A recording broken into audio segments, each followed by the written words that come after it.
tuning in from. My name is Alexis Miller. I'm an engagement specialist at Solar United Neighbors. I work in Richmond, Virginia, and support 6 of our state programs' engagement work. Welcome to this session, Accelerating Solar Growth Through State Policy. We're super excited for you to be joining us for the Solar Congress this year. We're Solar United Neighbors, for those of you who aren't familiar, a national nonprofit that helps people to go solar, join together, and fight for their energy rights. We're excited that this year is our first ever National Solar Congress that's virtual with an opportunity for folks to tune in from all across the nation. And it's a great way for solar supporters across the nation to come together and participate in various sessions. This is our last week of programming, so be sure to not miss out on any of the other sessions that we have coming up. I'm gonna drop a link in the chat for the rest of our schedule, so feel free to check that out and sign up for any other sessions that you're interested in. And now, without further ado, I'm gonna turn it over to Henry, who's our Pennsylvania Program Director, and Jasenia, who's our DC Program Director and our Director of Equity and Inclusion for this wonderful session. Thank you all for joining us. Thank you for that, Alexis. Like she said, I'm Jasenia Rivera. I'm the DC Program Director as well as our Director of Energy, Equity, and Inclusion. Tonight, Henry and I are going to be talking about how we can use state policy to grow or accelerate the solar growth in our markets. We're going to talk about what DC has done with the renewable portfolio standard and what Pennsylvania hopes to accomplish. So we're going to go through our presentation. At the end, there will be plenty of time for questions and answers. If you want, you can put them in the chat or you can put them in the Q&A box while we are presenting, but we'll tackle those after we're done with the presentation. So next slide. So what is a renewable portfolio standard? That's it's basically a state level policy that's used to increase the use of renewable energy in the electric sector. Every state or every jurisdiction can set their targets for what they want the utilities to use.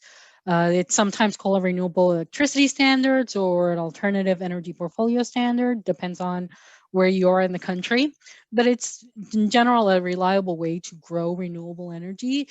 It's only as effective as the target it sets, and we'll go into detail in a little bit. So for example, take DC's renewable portfolio standard. It sets that the electric utilities must get 100% of their electricity from renewable sources by 2032. And 10% of that has to come specifically from solar. So you can see here, it set a standard, which is 100% clean energy. It's that the list of technology that's eligible for or what counts as a renewable energy source. It says a target year by which we have to meet that standard. And DC's particular sets a solar carve-out. So, and that's important, very key to creating a strong solar market. Next. So part of that solar market and part of that carve out is reflected in the solar renewable energy credits, or as we like to call them, SRECs for short. And your system earns 1 SREC for every time your solar array produces 1 megawatt hour of energy. Utilities buy these credits from folks like you and me that are solar homeowners or solar businesses in order to meet the renewable portfolio standards that the state has set. So the SREC seller gets money. So as a solar homeowner or a solar system owner, you actually get money that helps lower the cost of you going solar. Those SREC prices are going to be dictated by the market and the influence of supply and demand. The more solar systems are out in the market, the lower the demand for these SRECs, the lower their price. Other things are, where do these SRECs can come from? For example, DC, the SRECs have to come only from inside the district, so that affects their value. Next. So, summary, higher solar carve-out equals higher solar SREC prices, mean more money for solar homeowners or solar businesses and more solar being installed. Right? For example, DC's SRECs are some of the highest in the nation. That means that our return on investment or our payback period is only 4 to 5 years, which is one of the shortest ones. So we'll see some more. Next. So, and we know from the data that's available to us that it's the policy, not the climate conditions, that drive adoption of solar. Like in places where you have strong renewable portfolio standards with strong solar carve-outs, you actually see more folks going solar because there's strong local incentives that are pushing people towards solar energy. Now, a sunny climate doesn't hurt, of course. It helps because you're getting more production and you're getting more return on investment. But it's the policy really that dictates how fast people go solar. And let's go into the story of DC's renewable portfolio standard. Okay, so just this is a sort of a timeline of DC's renewable portfolio standard. The first act was 2005. That was the first time DC actually established a renewable portfolio standard. At the time, it was, I guess you could look at it as ambitious, but at the time it was only 8.5 of our energy coming from renewable sources. The solar carve out was tiny. It was 0.32% by 2020. So of course, activists and advocates weren't happy with this. We wanted more. We went back to the table. We went back to council time and time again. 2008, we were able to increase the RPS. So instead of just 8.5% of our energy, we were hoping for 20% of our energy to come from renewable sources by 2020. The solar carve out increased by a tiny little bit. So it went from 0.32 to 0.4.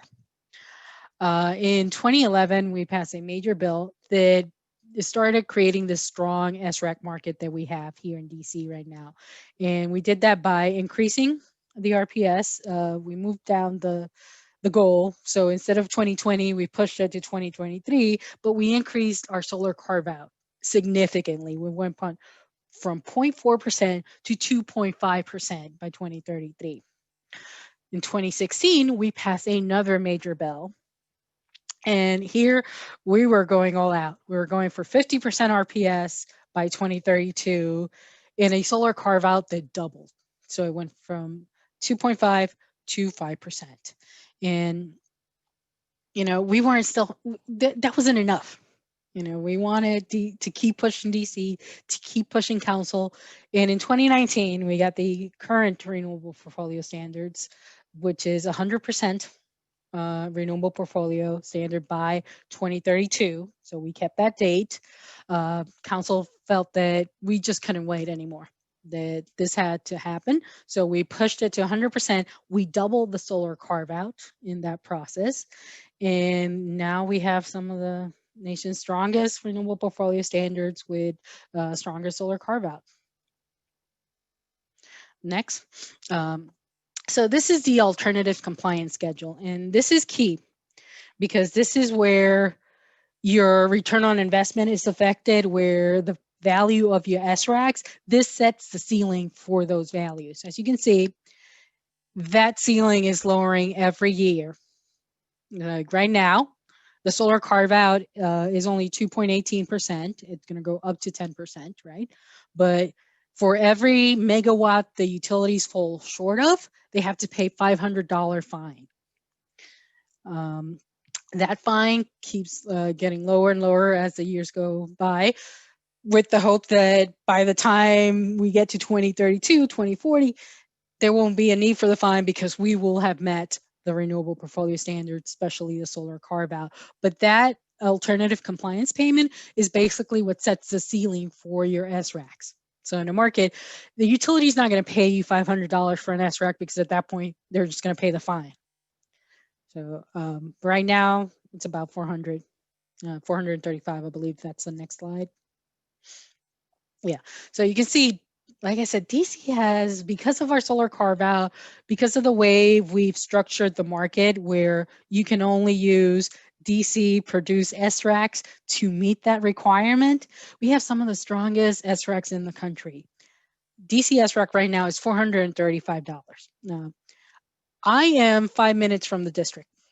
And this is why it matters. My system is a 7.35 kilowatt system, produces about 10 SRACs a year, give or take, right? If I were on the DC side of the border, we're talking over $4,000 a year in income.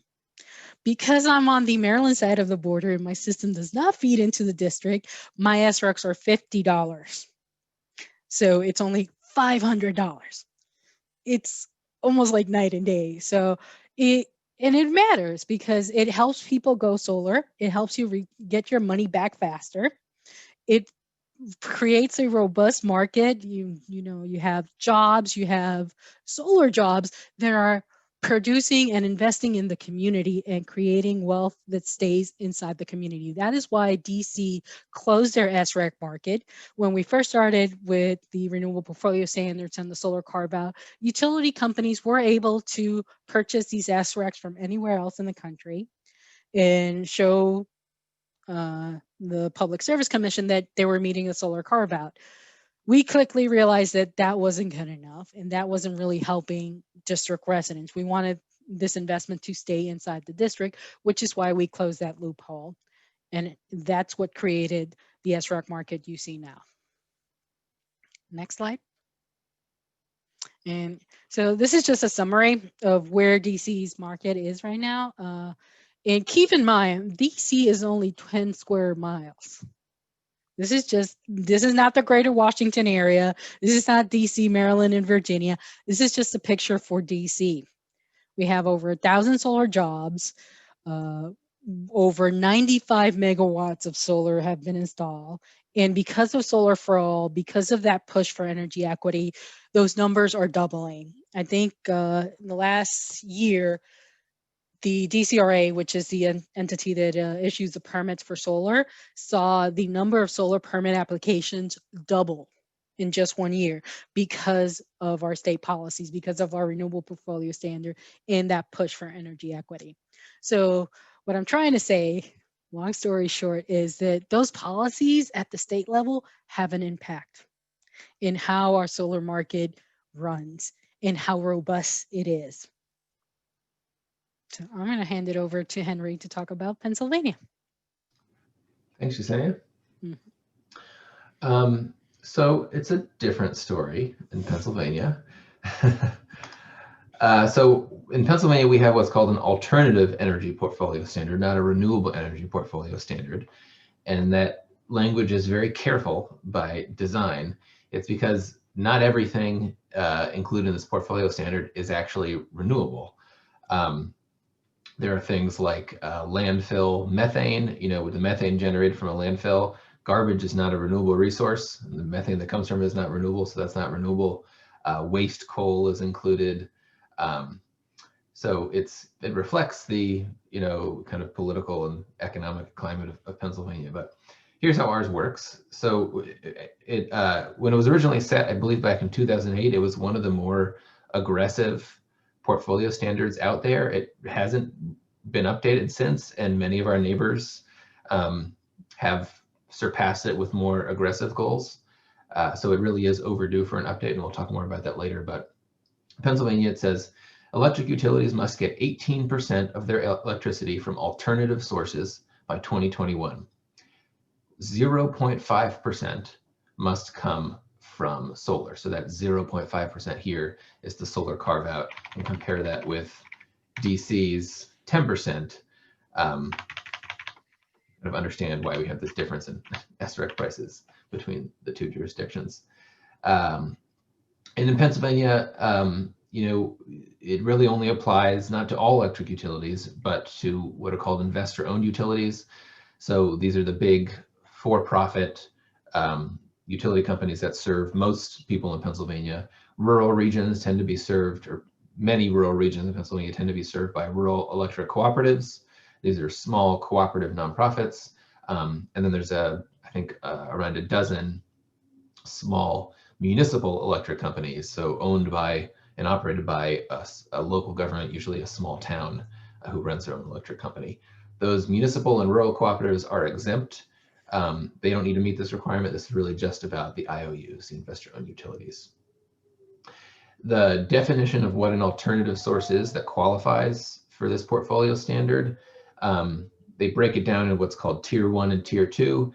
Tier 1 is mostly actually renewable stuff. It's stuff like solar, wind, low impact hydroelectric. And they say, so 10% of the target is that those tier 1 resources, and then kind of a lower priority tier 2 resources, the rest of that 8% are things like, I think that's where the waste coal comes in, or landfill methane. And yeah, our target year is next year.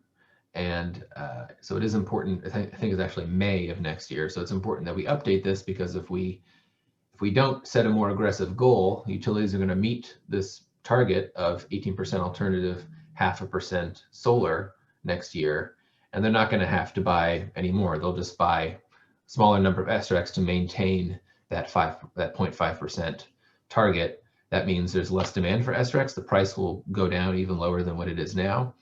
And it could depress the solar market overall, which would lead to fewer people going solar and job losses. Here I break down the two tiers of energy sources just into more detail here. And so you can see they're kind of prioritized. The stuff that is more environmentally and socially beneficial, they put in tier 1, and tier 2 is alternative stuff that is not as environmentally beneficial as tier 1. And of course, solar is called out in its own solar carve-out. So let's put this in perspective. What does Pennsylvania's AEPS look like compared to some of our neighboring states? So you can see Pennsylvania's 8% renewable by 2021. To the north, New York has a 70% renewable target by 2030. Maryland, 50% renewable. New Jersey, also 50%. I should note, West Virginia does not have a portfolio standard, owing to the strong political influence of the coal and gas industries there. Ohio did have a portfolio standard, but it was gutted. I think it was last year, in what turned out to be a big scandal. One of the electric companies, First Energy, that owns a lot of utilities in Ohio and Pennsylvania, and I believe Indiana too, had been paying pretty substantial bribes to the Republican leadership in the State House in Ohio, and not only got a nuclear bailout passed, but in the same bill, in the process, gutted their portfolio standard. So this is really what this is an argument for the importance of grassroots solar movements, and for people to counteract the immense political influence that our investor-owned utilities have over the political process. And as a result of this weak portfolio standard, you can see the total solar capacity installed in Pennsylvania and other states in the region is really low. And this is just to emphasize the point that really solar is driven by policy. It's that state policy that sets the market, that sets how fast it's going to grow. So we really can create the solar market we want, even though we're not thought of as a really sunny state in Pennsylvania. So you can see nationally ranking, we're 22nd, roughly middle of the pack. But you saw DC was ranked 42nd, and obviously has a much more aggressive solar policy. And that's because this ranking it's not megawatts of solar per acre or per person, 100,000 people who live there. So it's pretty impressive that there are still 8 states that DC has more solar than, that are almost certainly larger and more populous than DC. And all of this means that Pennsylvania has really low SREC prices. They started out fairly high in the early days of the policy, but because the demand for them was so low, because we had this low solar carve-out, that meant the price very quickly plummeted. When I pulled this graph, it was $2,250. I think it might be a little bit lower now. I remember in DC, what was it, $435? Yeah. We did recently have a spike in our SREC values because, like DC, we closed our solar borders. We said only solar within Pennsylvania can sell their SRECs in our market. That caused our SREC prices to spike up really only for a few months, and they're back down to their low levels again now. So it really is going to require a change in our solar carve-out for us to see more healthy SREC values in Pennsylvania. So yeah, Pennsylvania $22.50, New Jersey has $229 SRX, Ohio $9.50. You can see the results of them gutting their portfolio standard policy. Maryland has $79 SRX. Is that number inaccurate, Yesenia? No, that has gone up. That example that I was using was a little older. Okay. So yeah, it has gone up because we changed the renewable portfolio standards in Maryland and increased the solar carve-outs. When I first got my system, our SRECs were $7. That was only 5 years ago. So you can see what just a little tweak in an RPS and a solar carve-out can do. Yeah, the DC 435. So there are efforts ongoing in Pennsylvania to update our AEPS, to set a more aggressive goal, to say, all right, we hit this one, let's keep going. The earliest bills introduced during this legislative session that is just about over were SB 600 and HB 1195. They were introduced. They would set our AEPS target to 30% renewable, so that just that tier 1 would be 30%.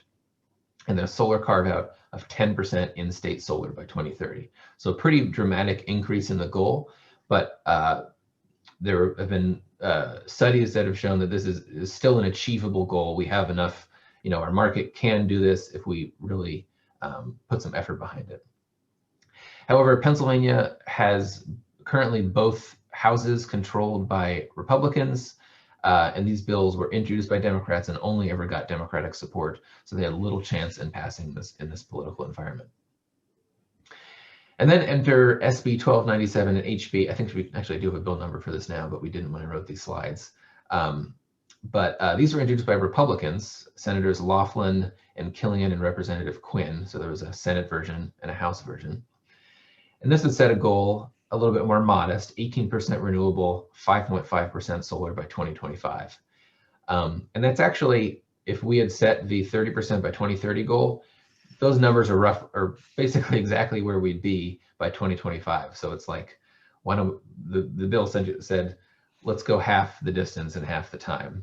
But this was more palatable to the Republican leadership, or at least to some Republican senators and representatives. So they're much more viable than the Democratic bills, although we're in the waning days of our 2019-2020 legislative session, and it doesn't look like any movement is going to happen with these bills. So next year is our last chance to pass this legislation before the portfolio standard plateaus. So the role of organizations like Solar United Neighbors, we're here to mobilize solar homeowners and solar supporters to put pressure on state legislators to pass this legislation. And we're typically the only group playing in this political arena that is specifically representing solar homeowners, people with solar on their rooftop or in their backyard. Often the solar industry is always there, the big environmental groups are always there working on this, but their perspective differs a little bit from us.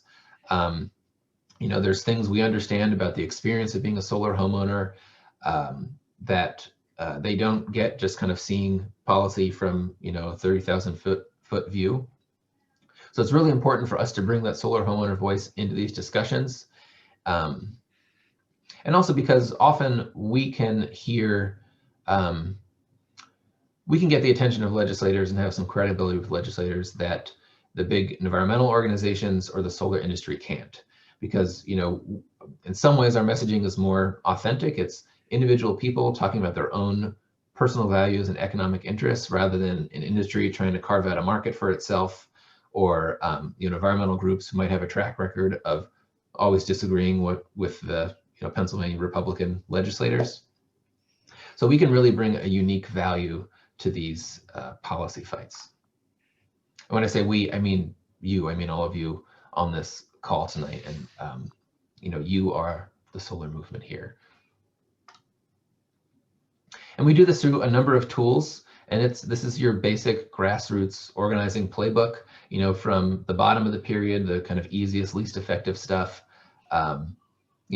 clicking on a petition online, up to sending an email to your legislator, or even sending a physical letter, calling them personally on the phone, physically attending a lobby event, or actually providing testimony at hearings in the legislature. And then really the most effective thing, and I actually think the most fun, is doing a one-on-one legislator meeting. If you haven't done this before, it seems scary, but it's really not. You get this like great democracy high after you meet with your legislator. It's really effective. You build that personal relationship, you make it easier to talk to them the next time. And remember, they work for you. So they're there to at least appear like good listeners who are hearing everything you're saying and taking into account. You know, they're not there to argue with you, to push back. They want to hear your side of the story and ideally use that to influence how they vote. And we have a lot of resources to help you do this. We can help you set up that call. We have webinars we've put on to train you and how to talk with people about this. But it really is very effective. And a lot of our victories in Pennsylvania have been because of one-on-one legislator meetings. So this, as I said, this fight in Pennsylvania is ongoing to get a better AAPS and a better SREC prices for our solar homeowners here. So we're going to put this link in the chat here. I will actually put it in right now.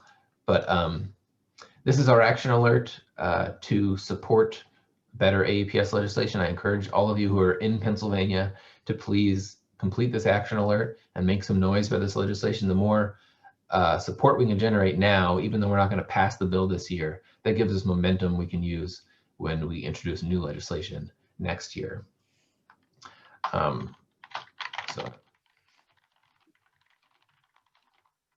link in here. And then also we've convened a small crack team of volunteers to lead our campaign to update the portfolio standard in Pennsylvania. We're doing things like figuring out how exactly we're going to reach out to legislators, how we're going to build this campaign to update the policy in Pennsylvania. We meet virtually second Tuesday of the month at 7:30 p.m. on Zoom. And if you'd like to be a part of that, if you're in Pennsylvania, you can shoot us an email at pateam@solarunitedneighbors.org to join, and we can get you incorporated on the team. And those are just contact information for our Pennsylvania team, led by me, and our DC team led by Jasenia, if you have more questions or want to get involved. I think, Jasenia, what is the ongoing issue you're working on with your portfolio standard in DC? Oversight. Like I said, DC on paper, we have 100% renewable portfolio standard. We have equity built into that with solar for all programming. Now we have to make sure that council is actually enforcing those rules, that the PSC is doing what it needs to do, and that PEPCO, our lovely IOU, is following the guidelines that council and the PSC have established for them. So DC, we're down to a lot of oversight right now, because we know that when you don't pay attention to the government and you don't keep them honest, they can pass all these bills, but if we're not constantly making sure that they're implementing these bills, they're just words on a piece of paper. I've seen a lot of questions in the chat, so I'm going to start reading some of these. Let's see, where are we? Let me go back up. So there's a lot of conversations, and if you have any questions, you can put them in the Q&A. You can put them in the chat. We're happy to try to answer as many as we can. So let's see what the first question. Solar carve out for New Jersey, which Henry answered. We think it's about 5.1% by 2021. I know that New Jersey is also in the process of passing some serious bills dealing with community solar and above all solar equity, because we're not going to meet that 100% clean energy goal. We're not going to meet that 10% solar carve out goals if equity is not involved, if people are left behind. So that in mind, I know Jersey is working on some equity issues and increasing that solar carve out in their RPS right now.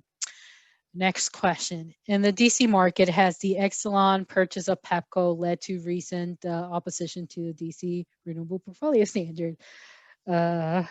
Easy answer, yes. Exelon, Pepco would like to tell you that they are cooperating. They're doing everything the bill says they're supposed to do. Reality is that when it comes to implementation and permitting, I feel like they are literally dragging their feet. As part of the 2016 Renewable Portfolio Standard, the Solar for All program was created. And this program is to help low to moderate income families go solar at no cost to them. That's all, like I said, part of the RPS. Now, part of that is community solar, like being able to build these large solar farms, mostly in DC because, a limited space. We build them in commercial buildings, churches, parking lots, and then low to moderate income families are subscribed to them and get a reduction on their bill. Pepco is part of that process. They have to approve any system, especially the larger systems, before they're connected to the grid. Process that should take 30 to 45 days is taking about 6 months. So they have not been playing ball. They will tell you they have, but when you look at the data and you look at what their actions are, they are not playing nice. When it came time to pass 100% renewable portfolio standard, when we were doing that push for the clean energy omnibus bill, Pepco was definitely in opposition. They were on the opposite side of that bill. They tried everything they could to kill the bill. I think it was some last minute negotiation that allowed them to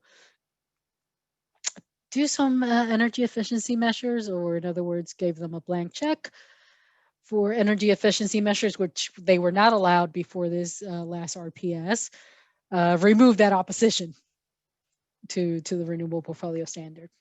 So hope that answers your question, Stephen.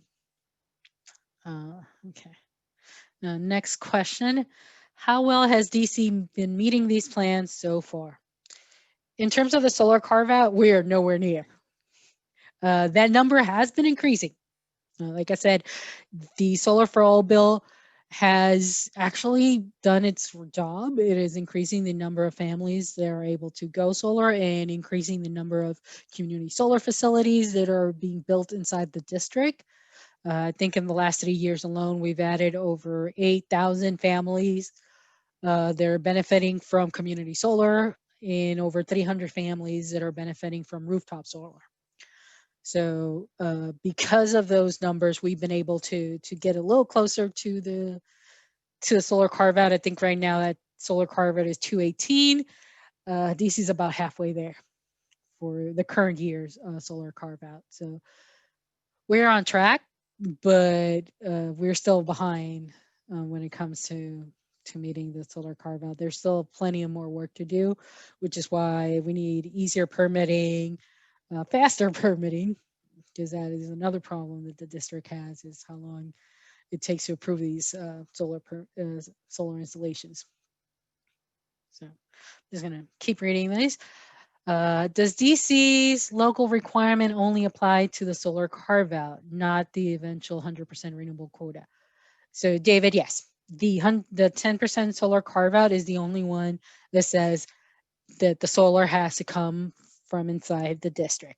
All of the other renewable sources, it can be purchased from any PGM territory. So hydro, wind, we don't have those facilities in DC. We don't have, geographically, we can't do any of that. So the council has only focused the local requirement on solar. Says, I don't understand the moral case for the local requirement. The climate doesn't care where the panels are. Do we think households in DC proper are more deserving than households across the border? Who pays for the higher cost of Pepco that results from restricting the solar supply it can buy? Non-solar households. So lots of parts to that question. The local requirement is really there because of the economy. And it's there to make sure that the investment in solar stays inside the district. I felt that before we closed the loophole saying that all solar had to come from inside the district, there's a lot of money being invested, and that money was not being invested inside DC. that was not creating local jobs, that was not generating income for the district. So that's really why that solar requirement was put in there, to help benefit DC residents. The second part, you're right, the climate doesn't care where the panels are from, but council members, politicians do care and do want to see their community benefit from these carve-outs if there's a possibility, and that's how DC did it, by specifying that the solar renewable energy credits only have to come from the district. Now, in terms of the higher costs to PEPCO, I know the utilities love to say that that is being passed down to ratepayers and it affects non-solar ratepayers. We've had several webinars debunking that myth. That is not true.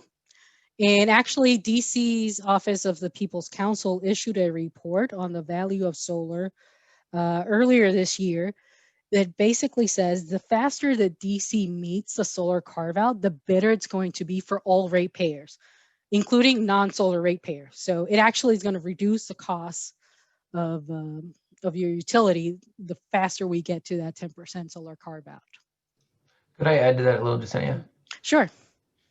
So about the local requirement, I mean, Jasenia is right. It's the legislators caring about their own jurisdiction. They wanted the economic benefits created this policy to be here where their voters are, but also it's because these portfolio standards are great tools, but they're kind of only great because we don't have a national portfolio standard. And these portfolio standards only work if they can if they can get the right price, and if you have it where you can have solar coming from anywhere in the country being sold into your SREC market, or the SRECs being sold into your SREC market, it essentially kind of creates leakage in the market. So in Pennsylvania, when we didn't have our borders closed, we had prices that were too low to be effective. So you kind of need to artificially create these little bubbles around your jurisdiction to get the market to work right, to really control supply and demand in the way to get the policy to do what you want. But you're right, it really should be at the national level, or really, multi-international level. And this is kind of the world that solar and a lot of energy policy is in, is we're not seeing the action we need at federal level. So states are kind of making do with the levers that they have available. Yeah, and again, you said, these legislators, these congressmen, they're making do with what they have. And because they're local, they're going to focus on local priorities. They're going to focus on the local economy and how to benefit that market. But also keeping that loop closed helps folks meet that solar carve out faster. Because of DC's return on investment, like I said, it's 4 to 5 years, where everywhere else, you're looking at 10 to 12 years to pay off your solar system. So because we have that closed market, because we have those strong SRECs, people get their money back in a much shorter time frame, which makes folks more likely to go solar than before we close the market. And just on that cost shift question again, we have some good resources on our website. If you go to our website, solarunitedneighbors.org, and use the search function, search for value of solar, there's a lot more reading on this. And basically, yes, an SREC is a cost that a utility pays, and of course, all their costs, they eventually pass on to ratepayers. But all of this solar on the grid, this distributed solar, that's creates savings too in a lot of ways. Not only environmental and health benefits, but savings that for making the grid more efficient. If you're putting power closer to where it's generated, closer to where it's being used, you're reducing wear and tear in the distribution grid. And for places like DC, we're often having to buy electricity from outside the district and pay these transmission fees to bring it in. It reduces the need to do that kind of thing. So value of solar is this way of looking at the whole stack of costs and benefits created by net metered solar, by rooftop solar. And when you really look at that whole value stack, you see that actually in most places solar is still undervalued. It's really like there's value that solar homeowner is not getting compensated for, that society and the grid at large is benefiting from. But there's a lot of really interesting stuff on our website about this. I encourage you to check that out. So next question is for Henry. What is the current behind the scenes status of SB 600 and SB 705? Timeline, prospects for enactment? Well, I don't know if I'm behind the scenes, but I know those bills are essentially dead in the water. You know, they don't have bills that only have Democratic backing don't go anywhere in this legislature, a legislature that's entirely controlled by Republicans. But also there are only three, actually now three scheduled session days left, at least in the House, tomorrow and Wednesday. They might be scheduling some more session days because they have to pass the rest of our budget. But the window is very small. So this is realistically, if this is going to happen, it's going to happen after January 1st. This next one is also for you. How fast of a turnaround could there be for a bill to extend the PA requirements? For example, if there's a change in the makeup of the legislature after the election, is there time for a bill to be passed? That's a really good question. So I actually don't know. You know, if they pass the law sometime early in the session next year, you know, maybe the election changed the makeup in the House, so it's possible. The thing is, it's, you know, you're just extending goals on an existing policy. So there already is an alternative energy portfolio standard. There's a whole infrastructure set up to, you know, measure it and enforce it and report on it. The utilities are familiar with how it works. So it's not creating this entirely new program. So I imagine it could be fairly rapid. But I don't know exactly what the process is after that bill is passed to put it in effect. Also for Henry, what would be the effect of community solar legislation in Pennsylvania? So community solar, you know, would allow developers to build these large projects that a lot of people could subscribe to. So in one sense, it opens up the market to all of these new consumers who just couldn't do solar before because they were renters or they had shady roofs or whatever. However, you know, developers are looking to make a profit when they build solar, including community solar. And if our SREC values are not high enough, they might not see a lot of economic opportunity in building community solar in Pennsylvania. So we could have a situation where we, you know, pass community solar and we don't update the portfolio standard, and we really don't see any actual community solar developed, even though it's legal. So I think what is likely going to happen is, you know, we'll need to push for these two issues in tandem next year. If we're not going to pass community solar this year, pass community solar, update the portfolio standard, you know, give these two big boosts to our solar market here in Pennsylvania. Okay. Next question, do we have a team in New Jersey? So we don't have field staff in New Jersey. Several of us do handle New Jersey issues. For example, as the Director of Energy Equity and Inclusion, I monitor New Jersey. I'm part of the New Jersey Shines Coalition, which is advocating for equitable solar policies. Corey, our VP of Go Solar, is keeping track of all the community solar discussions in New Jersey.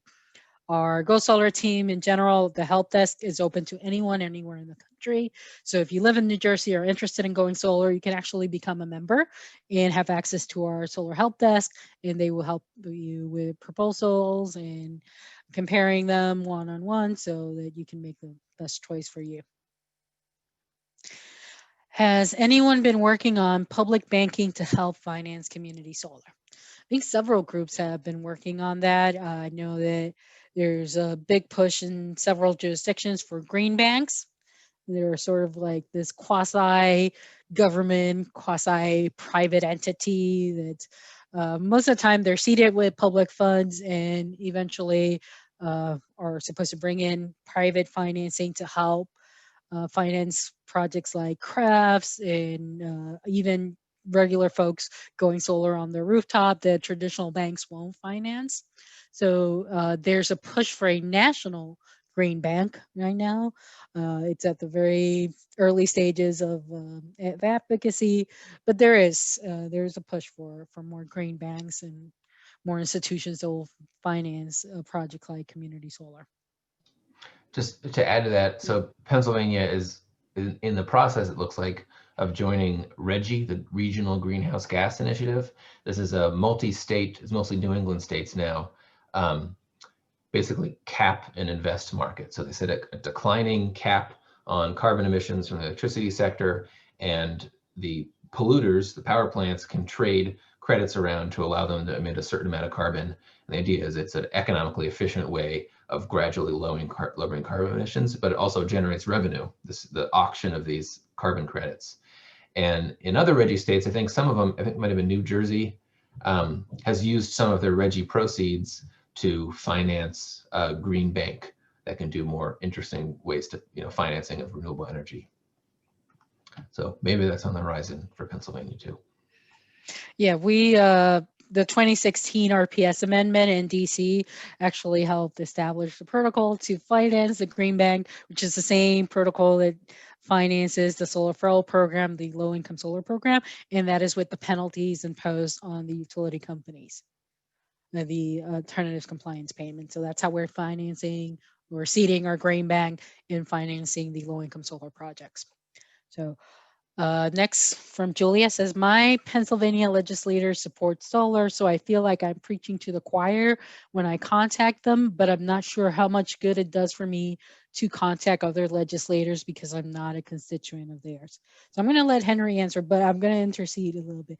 So in terms of, I have a lot of friends that work on the Hill, and they're always telling me it doesn't matter if your senator or your congressman is in agreement with your policies.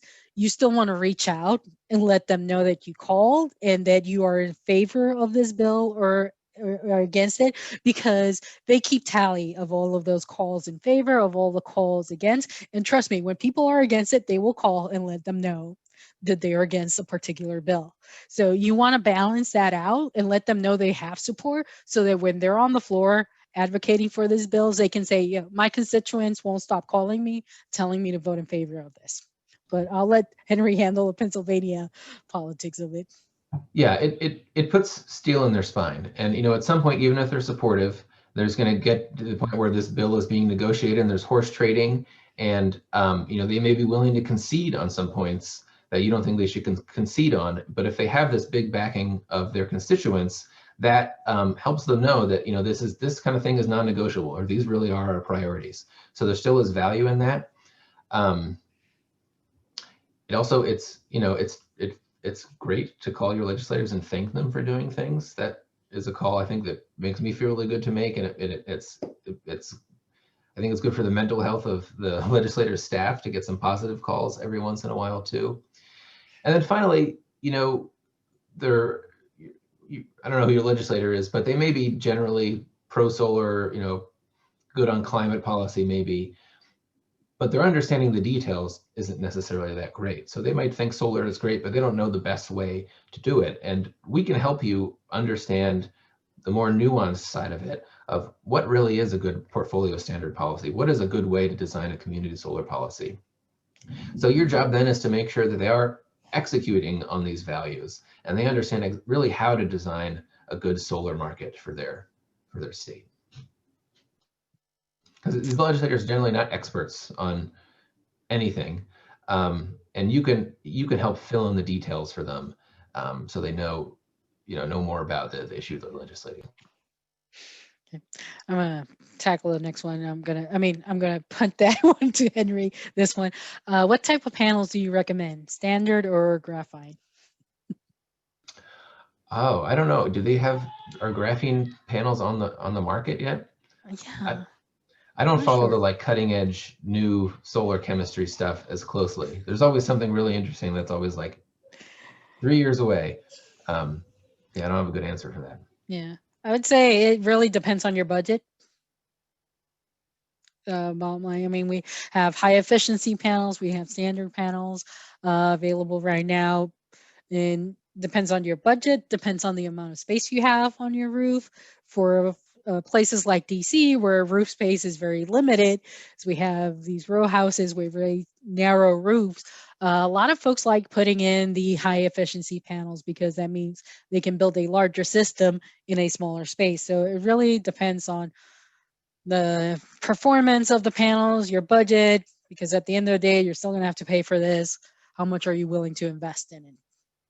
So, John Capozzi, can I work with Solar United Neighbors to put a shareholder initiative on the Exelon shareholder ballot to have Exelon speed up the permitting process? John, I will be emailing you I do have your email, so thank you for the comment, and thank you for joining us today.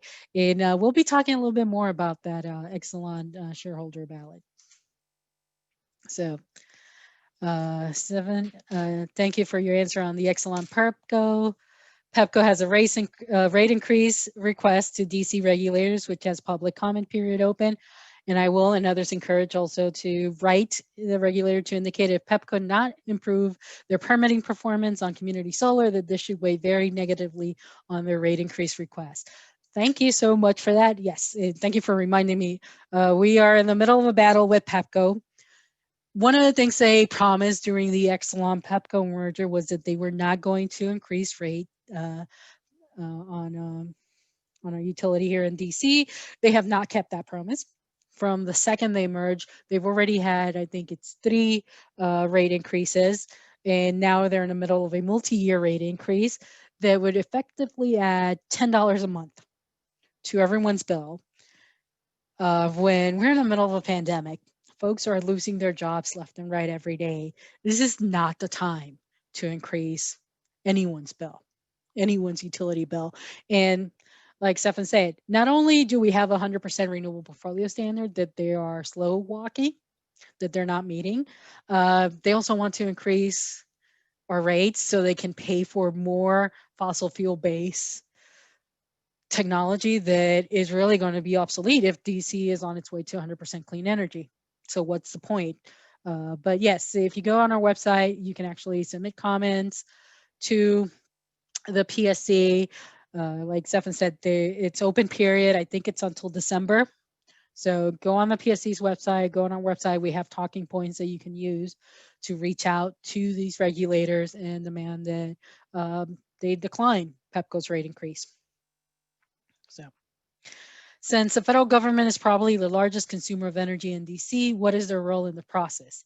Is the DOE involved in moving to renewable sources in DC?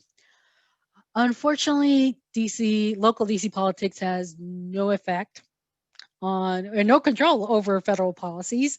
The federal government has not been involved in DC's push for renewable portfolio standards. We cannot tell the federal government that they have to meet these portfolio standards, that they have to meet these building standards, because they're right above us. So we can only ask nicely and hope that they cooperate. And that changes from administration to administration, as you can imagine.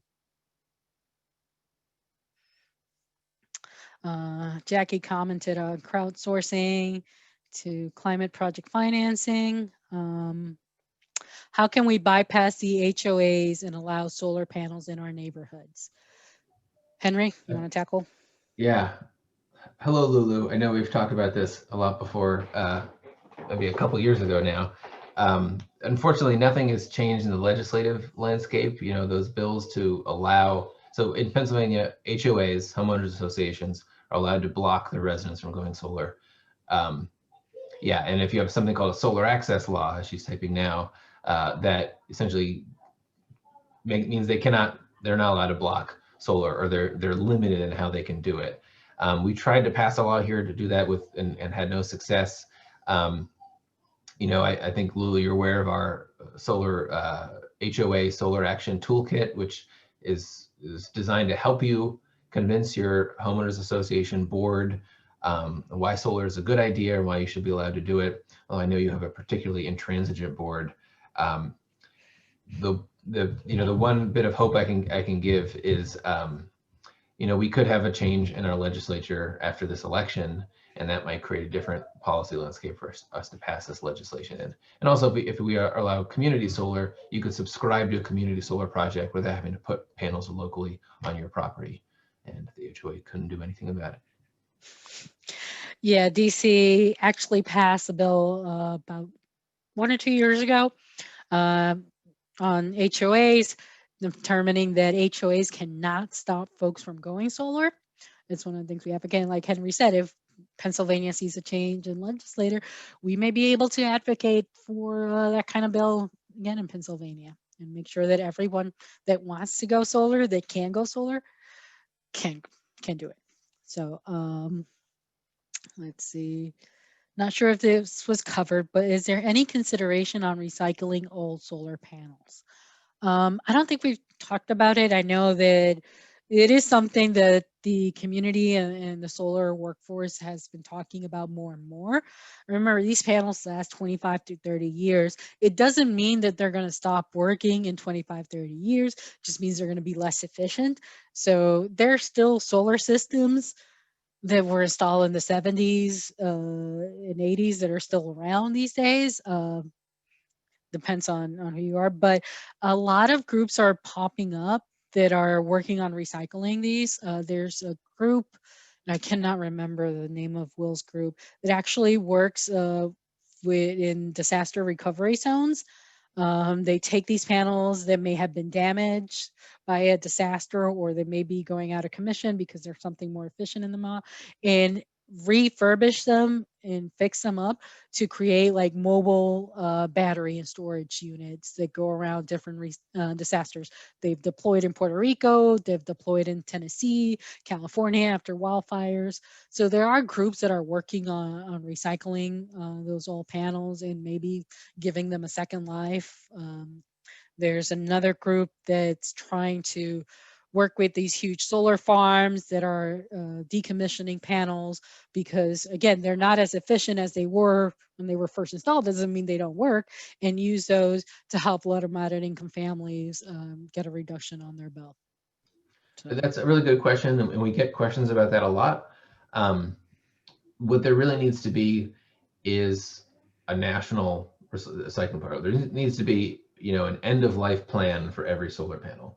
And as Jasenia said, because, solar lasts so long, we have some time to figure this out and to really craft the policy in the right way. Sometimes you see solar opponents putting forward solar recycling bills that are kind of disingenuous. They're really meant to like portray solar as a dirty energy source that creates all this waste. But solar panels can be completely recycled. It's mostly aluminum and glass that they're made out of. But this is something for the solar grassroots movement to think about is, what do you think a good recycling program should be? Should it be something that the industry is required to do? They pay for it, that your manufacturer, your installer takes your panels back at the end of the life? Should it be government run like they have in Europe? But this is something we have the time to figure out, and this seems to be something that the solar movement really cares about, is the end of life plan for the solar panel. So thank you for asking that. Yeah, there's a few questions that we didn't answer on the Q&A side. Why are DCX racks so valuable? I think we covered that during our discussion, but basically it's because we closed that loophole. We have a strong solar carve out, and we have strong penalties on the utilities if they don't meet those carve outs. That's a reason why DC's SRECs are so high compared to neighboring jurisdictions. Are out-of-state DC grandfather participants able to increase in existing system size? So if you have a system that's in Maryland or Pennsylvania that was grandfathered into DCS racks, if you can increase your system, you can, but that new increase is not going to be grandfathered, because that's a new application, that's a new system, so it's not going to be grandfathered into DCs. I know that actually there's regulation in front of the PSC right now discussing that exact topic. I don't think the solar industry was too enamored with that idea, so we'll see where that ends, but it is something that regulators are considering at the moment. And one more question, because it's 6:59. Well, we already answered this one on the current status of Pennsylvania's SB 600 and SB 705. Yeah. Not going anywhere. So, well, thank you all for joining us. I think that went faster than we were expecting. Very great questions, very lovely discussion. Like I said earlier, we still have this week left of Solar Congress. If you want to join us, I think Alexis will put the Solar Congress link in the chat. We have plenty of sessions left for this week. Go by our webpage, sign up for them.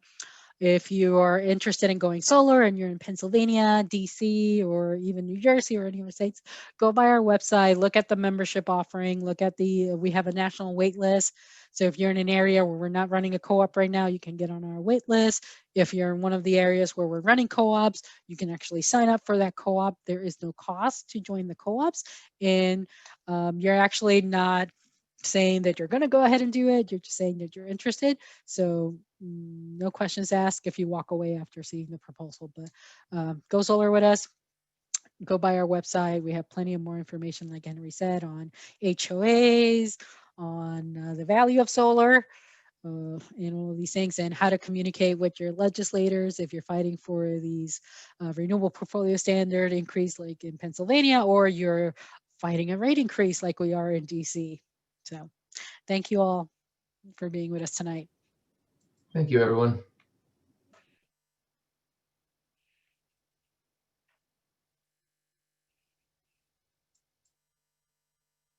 See you guys.